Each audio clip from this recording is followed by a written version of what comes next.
오늘은 헛된 말과 거짓된 지식의 변론을 피하라. 헛된 말과 거짓된 지식의 반론을 피하라. 이런 제목으로 하나님 말씀 나누도록 하겠습니다.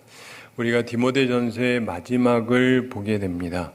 그런데 이 마지막 말이니까 꽤 중요한 말인데 우리가 흔히 생각하는 그런 말씀하고 조금 다른 듯한 느낌이 들지 않습니까? 자, 디모데야 이렇게 얘기합니다. 20절 함께 읽어보겠습니다. 디모데야, 망령되고 헛된 말과 거짓된 지식의 반론을 피함으로 내게 부탁한 것을 지켜라. 아멘. 자, 디모데야 그러면서 디모데를 특정해서 말하고 있습니다. 그는 자기의 친아들은 아니지만 아들처럼 여기고 있던 그런 사역자였습니다. 이런 마음을 품는다는 건 굉장히 중요한 것이겠죠? 그렇잖아요? 목사님이 있는데 자기 아들이 아니에요? 다른 목사님, 젊은 목사님인데 자기 아들처럼 여겨요. 아들이라 그러고 막 이렇게 막 특별하게 글도 써주고 막. 이게 흔히 있는 게 아닙니다. 흔히 있는 게 아니에요. 근데 성경에서 보면은 좋은 예가 나오는 거죠.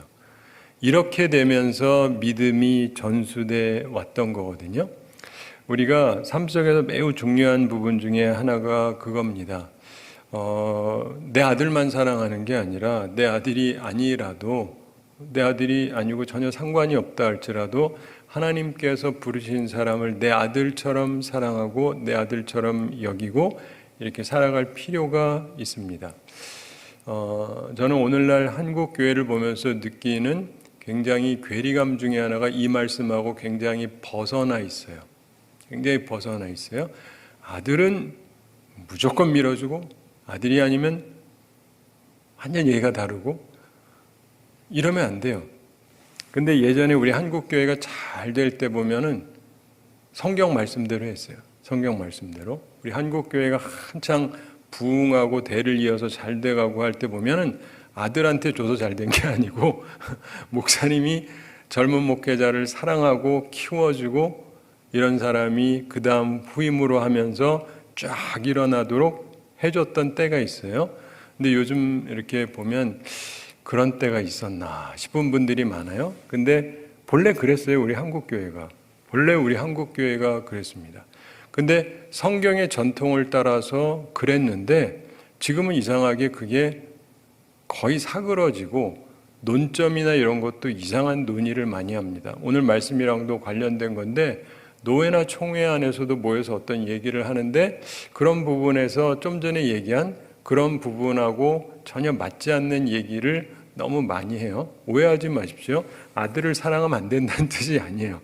친아들 사랑해도 돼요. 그런데 그러면 안 된다는 게 아니라 진짜 내 아들이 아니라 할지라도 하나님께서 세우신 사람, 이 사람을 아끼고 도와주고 협력해주고 이게 필요하잖아요. 여러분 우리는 혈통으로 맺어진 게 아닌 거 아시죠? 기독교는 혈통으로 가는 거 아니잖아요. 혈통으로나 육정으로나 하지 않는다는 거 아시죠? 성경에 있는 말씀. 물론 혈통으로 따진다면 한 가지입니다. 예수 그리스도의 보혈. 주님 안에서 한 가족이 된 것이지 뭐 이쪽은 김, 이쪽은 이, 이쪽은 박 이래가지고 이쪽 쭉 가고 이러는 게 기독교는 아니라는 걸 기억하셔야 돼요. 물론 여전히 우리의 혈연이 남아있고 그거를 무시하는 건 아니에요. 그것도 남아있긴 하지만 우린 그리스도 안에서 새로운 가족이 되는 거예요. 그래서 우리는 하나님의 가족인데 하나님의 의도된 가족이에요. 여러분들하고 저하고 대부분의 사람들이 50년 전엔 거의 몰랐고 40년 전에도 알았던 분이 계실까요? 30년 전에, 20년 전에, 10년 전에 별로 없죠. 근데 여기 왜 있죠, 우리가? 이게 하나님의 의도다. 우린 그렇게 믿는 거잖아요. 하나님의 의도. 그래서 우리 혈연에 의해서 있는 가족도 중요하지만 하나님께서 만나게 해주신 것, 이거를 귀하게 여기고 이것을 잘 이끌어가야 되는 것입니다. 이게 성경적인 내용이고 우리에게도 그게 꼭 필요한 것이죠. 그래서 정말 내 아들에게 잘해주고 내 아들에게 해주고 싶은 말을 내 아들이 아니지만 전달해 줄 수 있어야 돼요. 그래야 돼요. 그래야 잘 될 것 아닙니까? 우리 한국 사회는요, 옛날부터 들리는 말에 의하면 비법이 전수가 안 된다 그래요. 뭐 예를 들면 고려 청자라고 다 들어보셔서 아시잖아요. 표정이 모르시는 분들이 그런 게 있습니다. 고려 청자라고 푸른색 띠는 그 청자가 있는데, 근데 이게 그렇게 대단한 거래요. 비법이 있대요. 근데 우리나라에서 지금 그거 못 만든답니다. 왜 못 만들어요? 전수가 되지 않아서. 비법이 있는데 안 가르쳐줘서 끊긴 거예요. 근데 왜 안 가르쳐 줍니까? 아들이면 가르쳐 주는데 아니면 안 가르쳐 주는 거예요. 그게 우리나라의 문제점 중에 하나가 뭐냐면, 좋은 게 있는데 우리나라 사람들 똑똑해요. 그래서 내가 찾아내기도 하고 좋은 걸 갖는데, 그러면 아들에게도 줘도 괜찮지만 남에게 줘도 되잖아요. 게다가 아들이 없거나 전수할 사람이 없으면 줘도 되잖아요. 근데 안 전달을 하는 거예요. 이게 한국 민족의 큰 문제점 중에 하나입니다. 자기 인생의 좋은 비결을요, 사람들하고 잘 안 나누려고 그래요. 그러시면 안 돼요. 제가 미국에서 신학교에서 공부할 때 그 수많은 공부 잘하는 사람 중에서도 특별히 탁월하게 알려진 우리 한국 목사님 한 분이 있었어요. 근데 이분을 보면 굉장히 독특해요. 공부법, 그래서 자기가 막 가르쳐줘요. 보통 공부 잘하는 사람이 안 가르쳐줍니다. 나만의 비법을 가지고 하는데, 이분은 원하는 분은 오세요. 제가 가르쳐 드릴게요. 그리고 막 해요. 그래가지고 제가 궁금해서 물어봤습니다. 이분이 이제 서울대 나오고 장신에서도 수석으로 졸업하고 프린스턴 와서도 박사하고 공부 무지 잘하는데, 안 그래도 나도 바빠 죽겠는데 뭐 남을 가르쳐요. 그것도 비법을. 근데 물어봤어요. 남들은 안 그러는데 목사님은 왜 그러세요? 그랬더니 이분이 하는 말이, 자기도 처음에는 안 했대요. 손해볼까 봐. 왜냐면 내 비법을 가르쳐주면 이 사람들이 다 날 따라올 거 아니에요. 그럼 내가 경쟁에서 밀릴 수가 있으니까 안 가르쳐 줘야 된다고 생각을 했고, 남들도 다 그러는데, 어느 날 깨달은 게, 남한테 비법을 가르쳐 주다 보면 내 생각이 정리가 된다는 거예요. 그렇죠? 가르치려면 정리를 하지 않으면 전달이 불가능해요.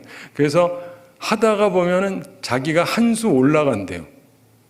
그래서 가르치는 게 나한테도 나쁘지 않구나. 내 비법을 가르쳐 주는 게 나한테 나쁘지 않구나. 그리고 한 단계 더 올라가기 때문에 자기는 계속 앞서간다는 거예요. 나중에 한국에 와서 굉장히 유명한 분으로 알려져서 계속 사역을 했는데, 제가 그걸 보면서 생각하는 법이 좀 다르구나. 그래서요, 좋은 게 있으시면요, 나누세요. 그럼 사람들이 좋아하죠. 나만의 비법 해가지고 그냥 숨기고 하는 게 아니라, 우리가 가지고 있는 좋은 것들을 나누는 게 필요하고요. 참으로 사랑해 주는 게 굉장히 중요합니다. 우리 한국 교회는 뭐가 있으면 안 가르쳐줘요. 눈치껏 알아서 배워라요, 맨날. 그렇게 말은 안 하는데 분위기가 그래요. 눈치껏 알아서 배워라. 그리고 못 따라하면 눈치도 없어가지고 뭐에다 써먹나. 약간 이런 분위기인데, 그러니까 우리나라는요, 눈치가 좋아야 돼요. 근데 그게 아니고, 눈치가 좋아야 되는 게 아니라 제대로 가르쳐줘서 제대로 배우면 얼마나 좋겠어요. 근데 이게 성경적인 관점입니다. 그러므로 여러분도 생각을 이렇게 바꾸세요. 내가 뭐 갖고 있는 거 좋은 거 숨기려고 그러지 마시고 이렇게 나누면서 괜찮을 수 있어요. 그렇다고 해서 아무거나 아무렇게나 막 얘기하라는 거 아니죠. 내가 우리 가게에다가 현금을 상당한 돈을 어디에다가 뒀는데 문도 열려 있다. 뭐 이런 얘기 해주라는 얘기 아니잖아요. 무슨 말인지 아시죠? 구별을 해야죠. 구별을 해야 돼요. 근데 여기서 디모데야 그러면서 무슨 얘기를 하냐면, 망령되고 헛된 말과 거짓된 지식의 반론을 피하라, 이런 얘기를 합니다. 그렇게 해서 내게 부탁한 것을 지키라. 지금 보면은 디모데 전서를 통해서 여러 가지 얘기를 했죠. 그런 얘기를 지켜야 되는데, 그걸 지키기 위해서 꼭 기억해야 될 게 피할 게 있다는 거예요. 피할 거. 우리가 지금 특세를 하면서도 복 있는 사람이 피하는 걸 얘기하잖아요. 복 있는 사람은 어떤 걸 잘 안 해요. 제가 예전에 고등학교 때 서울대 법대 다니는 분이랑 서울대 사범대학 다니는 분인가 있는데 물어봤어요. 어떻게 공부를 하셨습니까? 궁금해서. 전 남들이 어떻게 하는지 궁금해가지고 방학 때 어떻게 공부했느냐라고 물어봤어요. 여름방학, 겨울방학 있잖아요. 그럼 여러분 어떻게 보통들 공부합니까? 뭐 자고 일어나서 밥 먹고 뭐 놀다가 밥 먹고 또 놀다가 저녁 먹고 또 놀다가 자고 방학이니까 이러는 애들이 많은데 물어봤더니 서울대 사범대 다니는 분이 그래요. 일어나서 아침 먹고 공부한대요. 언제까지요? 점심 먹을 때까지? 그러세요? 꽤 하네요. 방학인데 점심 먹고 뭐 하세요? 그때는 좀 논대요. 오후에 좀 논대요.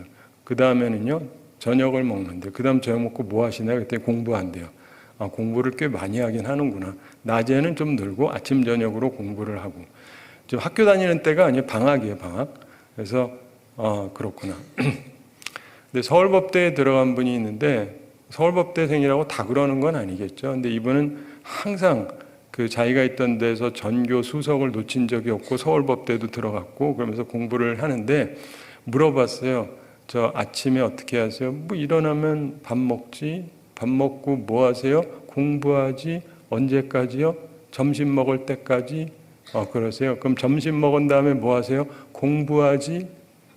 언제까지요? 저녁 먹을 때까지. 그러세요. 그럼 저녁 먹은 다음에 뭐 하세요? 공부하지. 그 다음에 뭐 하세요? 자지. 아니 먹고 자는 거 빼놓고는 계속 공부한다는 거예요. 와, 난 듣기만 해도 막 그냥 숨 막히는 것 같죠. 뭐 사람이 이러냐? 근데 이분이요 대학 다니면서 여러분 사법고시라고 하죠. 사법고시. 그래가지고 사법고시를 보는데 전에 어떤 대통령께서는 구수를 받다 그러잖아요. 9번. 근데 이분이요 대학생인데 사법고시에 합격을 했어요. 하나도 안 놀려서. 대학생이 본래 붙는 게 아니에요 그게. 근데 이제 대학생인데 내가 보면서 저 사람은 붙을 만도 하다. 하는 게 공부밖에 없으니 이해가 되시죠? 그러니까 딴짓을 안 해요. 딴짓을. 아니 솔직히 뭐 딴짓이라고 말할 것도 없어요. 뭐 운동하거나 좀 쉬는 게 무조건 나쁜 건 아니잖아요. 근데 진짜 완전히 공부만 하니까 공부는 잘할 수밖에 없겠죠. 근데 보면 우리들 뭔가에 집중해서 잘하는 사람은 쓸데없는 잡기를 잘 안 해요. 근데 보면은 이것저것 잘하는 사람은요 굉장히 괜찮은 것 같은데 최고로 공부 잘하는 법은 별로 없어요. 잘하는 게 너무 많으니까. 이것도 잘하고 저것도 잘하고 운동도 잘하고 시간 보내는 게 많으니까. 근데 피해야 되는 것이 있는데 망령되고 헛된 말, 거짓된 지식의 반론 이렇게 말씀합니다. 자, 다시금 이게 얼마나 중요한지를 설명하고 특별히 지도자에게는 이게 그렇다고 볼 수가 있습니다. 왜냐하면 이게 시간 낭비이기 때문에 그렇습니다. 우리가 살아가면서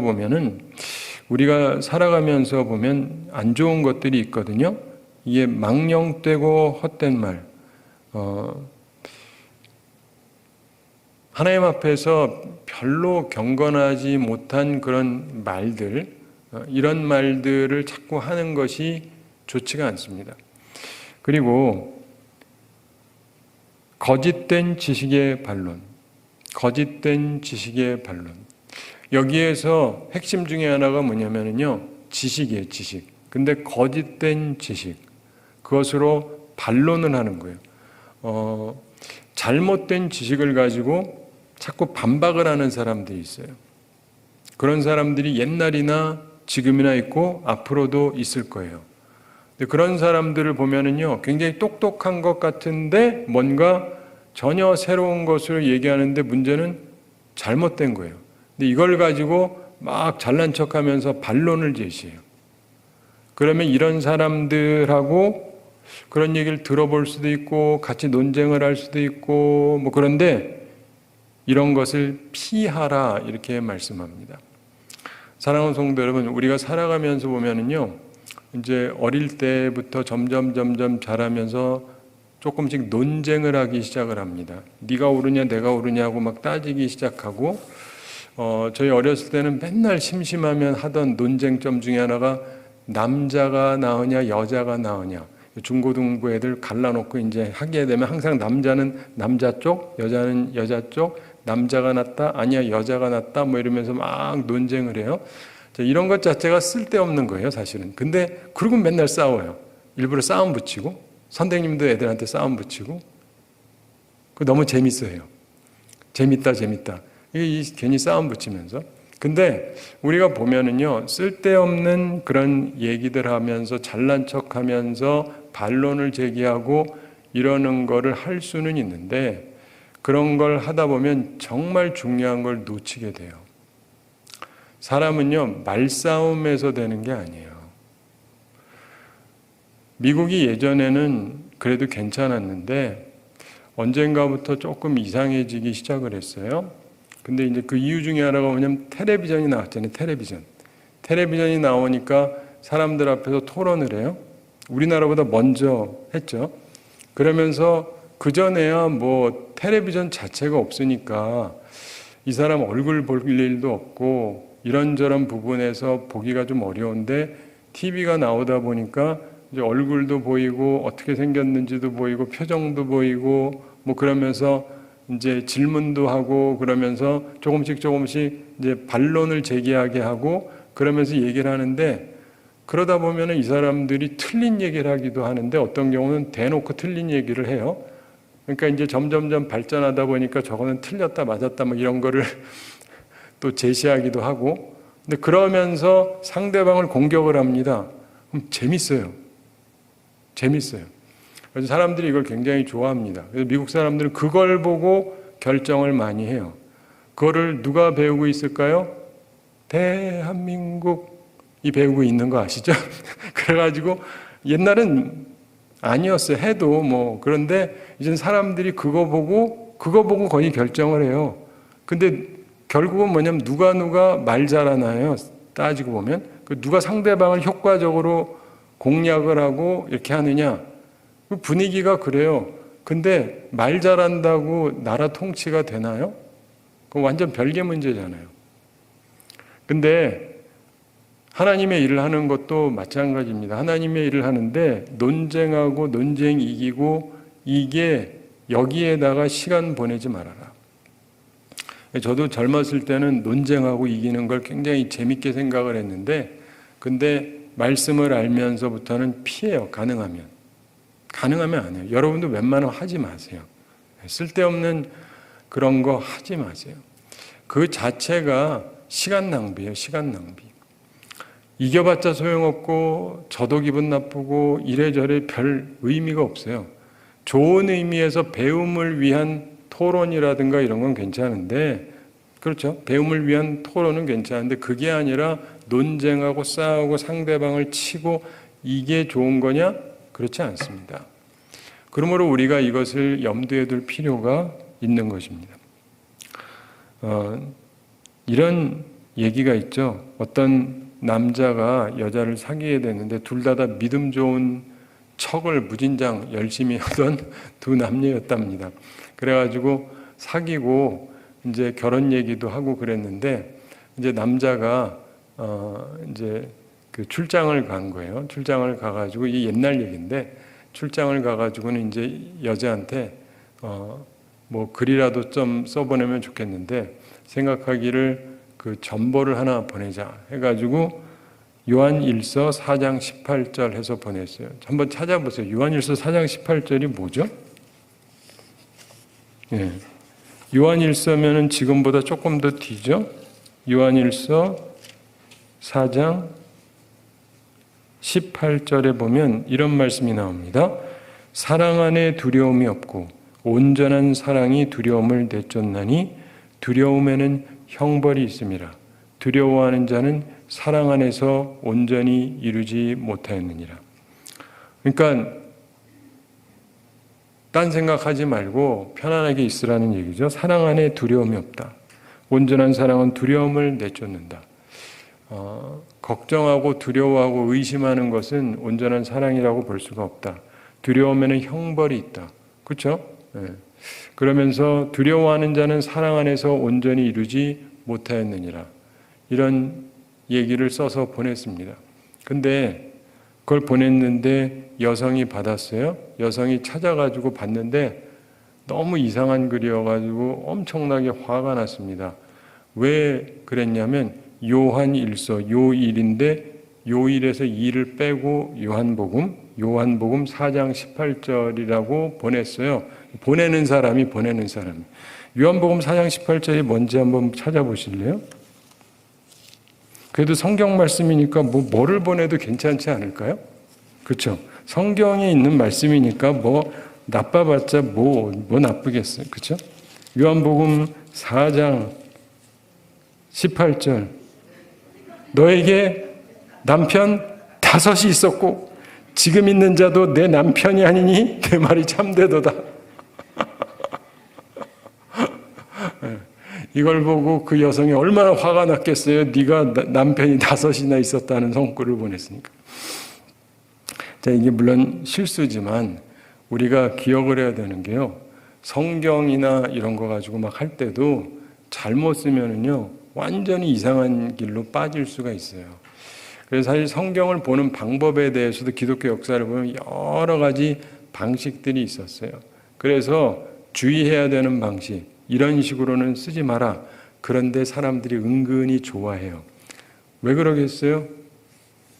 나름대로 좋기도 하니까. 그런데 그러다가 문제가 생기는 경우가 많아요. 근데 그런 것처럼 우리들이 살아가면서요, 잘못된 것하고 싸우고 막 자꾸 이러는 데에다가 특별히 거짓된 지식의 반론, 이런 걸 피하실 필요가 있어요. 어떤 분들은요, 보면 항상 틀렸다는 말만 하려고 그래요. 틀렸다고만 하는 분이 있어요. 다 틀렸어요. 아니, 틀린 것도 있을 수 있는데 그게 아니라 이분은 말만 하면 다 틀렸대. 옳은 건 자기밖에 없나니 나밖에 없도다. 이런 분들이 있는데 이게 거짓된 지식의 반론이거든요. 그런 거를 배우지도 마시고 좋아하지도 마세요. 그러면서 우리들에게 부탁되어진 하나님의 말씀을 잘 지키며 살아갈 필요가 있고, 그래서 이단도요, 피하는 게 좋습니다. 그래서 디도서에 나오지만 디도는 하나님의 종이에요. 하나님의 종조차도 한두 번 얘기하고 피하라 그래요. 그러니까 여러분들 웬만한 사람들은요, 같이 대화해봤자 이익 볼 게 하나도 없어요. 그래서 하나님 앞에서 피할 자들은 피하고 살아가는 게 중요합니다. 그리고 21절 함께 읽어보겠습니다. 이것을 따르는 사람들이 있어 믿음에서 벗어났느니라. 은혜가 너희와 함께 있을지어다. 아멘. 이것을 따르는 사람, 지식이라고 잘못 말하는 반론을 따르는 사람들이 있다는 것입니다.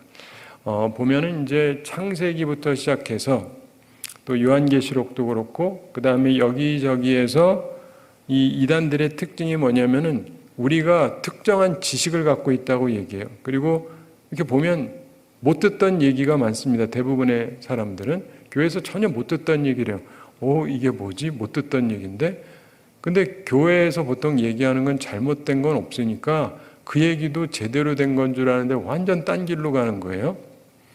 그러면서 이들은 이런저런 얘기를 합니다. 지금 통일교도 그렇고 다른 데서도 그렇지만은 여러분, 예수님이 와서 실수했다는 거예요. 실수를. 뭔 실수를 했느냐? 예수님께서 구원을 해야 되는데, 예수님이 구원을 해야 되는데 선악과를 따먹었는데, 이렇게 가르치는 이단들이 통일교 말고도 꽤 있어요. 그러면서 선악과를 따먹었는데 이 선악과 따먹었다는 건 뭐냐? 그냥 과일 먹은 게 아니다. 이걸 먹으면은 알게 된다고 했는데 안다라고 하는 것은 야다라고 해서 이것은 부부가 아는 것이다. 그래서 이것은 성관계를 뜻한다. 이게 이상하죠? 이상하다고 느끼셔야 돼요. 재밌다 이러시면 큰일 나요. 재밌다가 아니라 이상한 얘기를 하는 거예요. 그러니까 이게 뭐냐면 하와가 뱀이랑 딴짓을 했다 이거예요. 그래가지고 이게 피가 문제가 있다. 그래서 예수님이 와서 해야 되는 게 뭐냐면 피를 갈아줘야 된다. 피가름. 피를 갈아줘야 된다. 그래서 예수님이 여자랑 성관계를 통해서 제대로 씻어주고 애를 낳아줘야 되는데 예수님이 착각을 해가지고 십자가에서 괜히 피만 흘리고 죽었다는 거예요. 그래서 이 실수를 만회하기 위해서 오신 분이 자기들의 교주님이세요. 네. 근데 그게 그 사람만이 아니라 딴 데서도 그렇게 얘기하는 데가 꽤 많습니다. 이런 얘기를 대놓고 잘 안 해요. 근데 깊숙이 들어가기 전까지는 얘기를 안 해요. 근데 어느 선이 되면 그 다음에 얘기를 해요. 그 결혼도 자기들이 정해서 하게 합니다. 근데 그런 식으로 이들이 하는데 참 그걸 또 따르는 사람이 있잖아요. 이상하지 않습니까? 전 되게 이상하거든요. 근데 왜 그런 거를 지식이라고 생각하고 따르는지. 그 밖에도 이단들이 얘기하는 거 보면 다 지식은 맞아요. 잘못된 지식이지, 거짓이죠. 근데 그거를 좋아해서 따라가고 그런 사람들이 많아요. 그래서 뭐 얘기하면서 피가름 비슷한 얘기하는 사람은 이단이거나 이단적인 사상이 들어가 있는 사람일 확률이 높아요. 그러니까 항상 이렇게 말하는 거나 어떤 얘기 속에서 뭔가 좀 이상하다 그러면 약간 조심을 해야 돼요. 그게 여기저기에 들어와 있으니까, 교회 안에도. 근데 우리가 살아가면서 보면 잘못된 사람들은 그런 걸 따르면서 믿음에서 벗어났느니라 이렇게 말씀하고 있습니다. 그럴 수밖에 없습니다. 사실 많은 사람들이 뭔가 아는 척 하면서 본래의 길에서 벗어나요. 그 사람들이 모른다가 아니라 자기들은 안 돼요. 나는 진짜를 안다. 제대로 안다. 알긴 뭘 알아요. 사기당해 놓고는. 그런데 그러니까 이런 것을 피해라. 여러분들의 삶 속에서도 항상 기억을 하셔야 됩니다. 그러면서 은혜가 너희와 함께 있을지어다 이렇게 말씀합니다. 항상 그렇듯이 축복 기도로 마치고 있습니다. 하나님의 은혜가 너희와 함께 있을지어다. 하나님께서 우리와 함께 해주셔야 됩니다.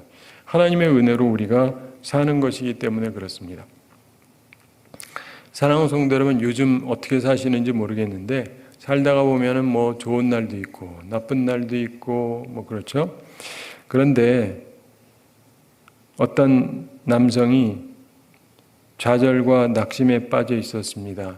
이 사람이 어떻게 해가지고 변호사가 되기는 했는데 뭐 되는 일도 별로 없고 뭐 사랑도 실패하고 계속 일이 잘 안 되니까 너무 인생에 대해서 혐오스럽게 생각을 하고 있었습니다. 그래서 옆에 있는 친구들이 이 친구 혹시 자살하는 거 아니야? 그래가지고 주변에 있는 칼이라든가 면도칼 막 이런 거를 막 치워두고 그랬다 그럽니다. 그가 그 당시에 일기를 썼는데 이렇게 썼다 그래요. 나는 지금 살아있는 인간 중 가장 비참한 존재이다. 살아있는 사람 중에 내가 가장 비참한 존재다. 이렇게 썼어요.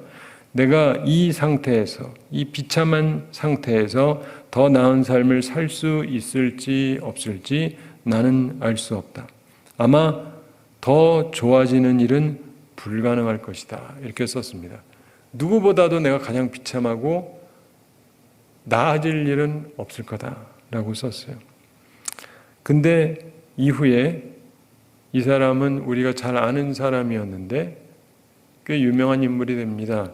미국의 16대 대통령이 된 아브라함 링컨 얘기예요. 이분을 보면요, 인생이 계속 실패의 연속입니다. 실패, 되는 게 없어요. 되는 게 없어요. 정치도 안 되고 사랑도 안 되고 되는 게 하나도 없어요. 우리나라에서 이 링컨을 너무 존경했던 분이 한 분 있습니다. 모르세요? 노무현 대통령이라고? 표정들이 모르시나 봐요.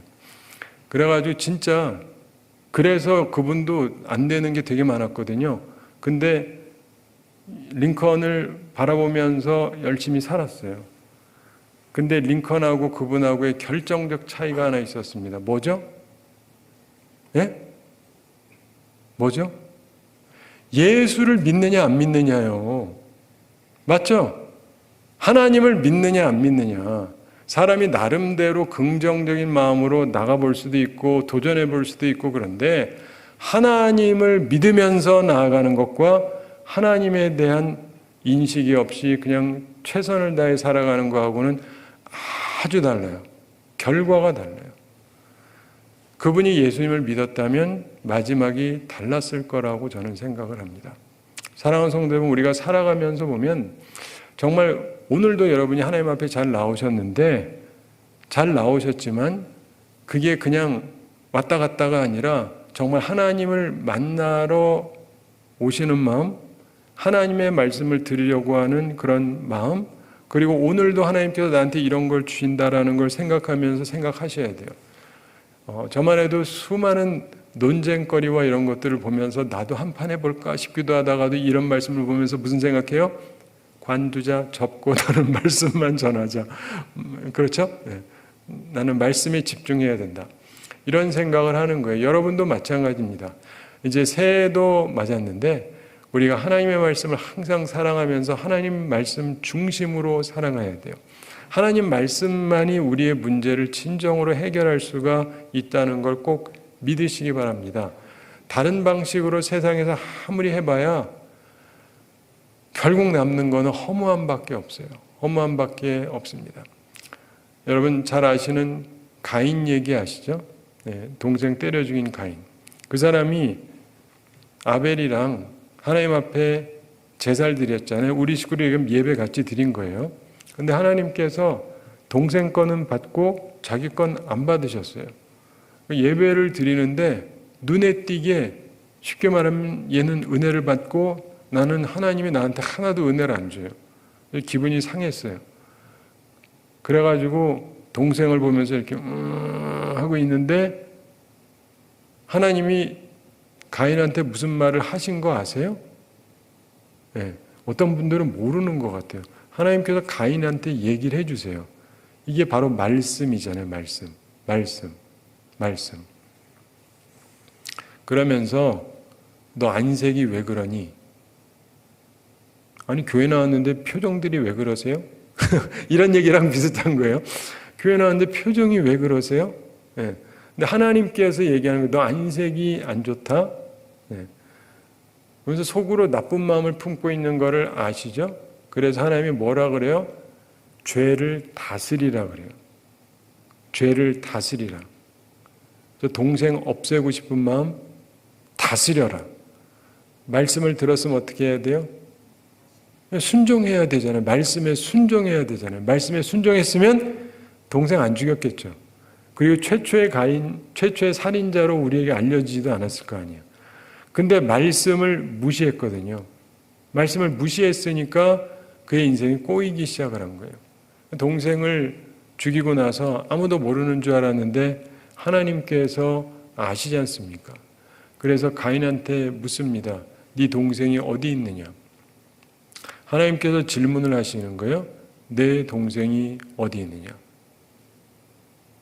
내 동생이 어디 있느냐? 그때 가인이 뭐라 그랬는지 기억하세요? 내가 동생을 지키는 자니까. 사랑하는 성도 여러분, 형이 동생을 안 지키면 누가 동생을 지킵니까? 그렇죠? 자기 말 속에 문제가 담겨져 있는 거예요. 형이 동생을 지켜주지. 근데 내가 동생을 지키는 자냐? 내가 어째하냐? 근데 동생을 지켜야 될 사람이 오히려 죽인 거 아니에요? 사랑하는 성도 여러분, 우리는 하나님의 말씀, 하나님의 질문에 귀를 기울여야 돼요. 내가 말하고 내가 질문하는 거라기보다는 하나님이 말씀하시고 하나님이 질문할 때 거기에 민감하게 진지하게 반응을 해야 돼요. 그래야 온전할 수가 있습니다. 올해를 지내면서도 그리고 앞으로도 지내면서도 항상 그것을 염두에 두시기 바랍니다. 하나님께서 나한테 주시는 말씀. 제가 지난주에도 말씀드렸는데 하나님은 사랑이시다. 하나님은 사랑이시다.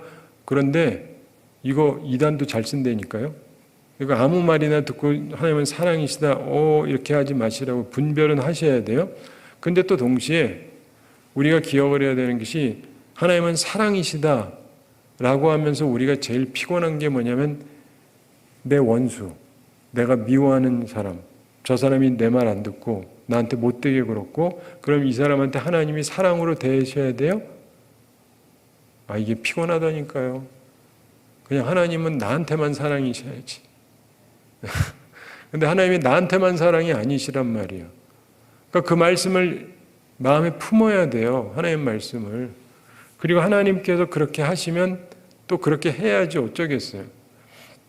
근데 그렇게 사는 삶 속에서 평안함이 있어요.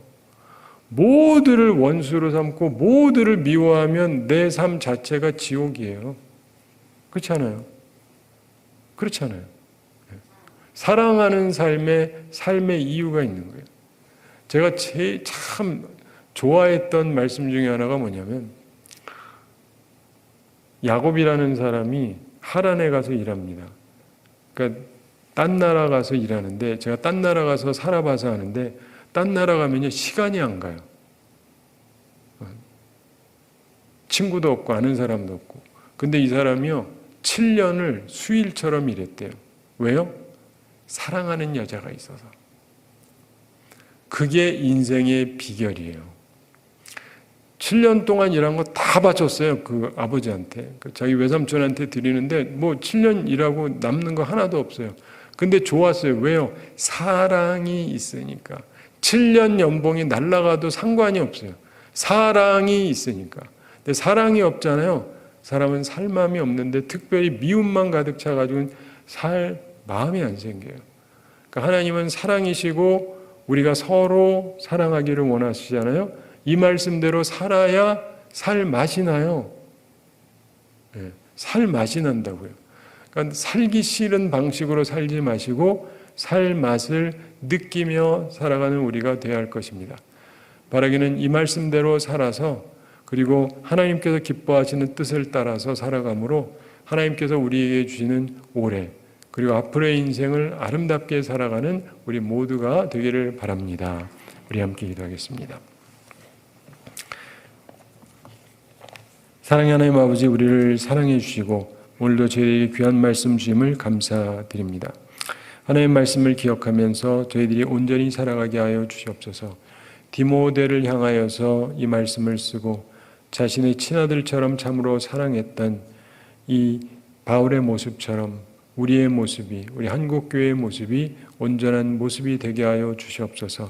목회자들이 서로 사랑하고 서로 위해 줌으로 한국교회가 제대로 설 수 있도록 은혜 베풀어 주시옵소서.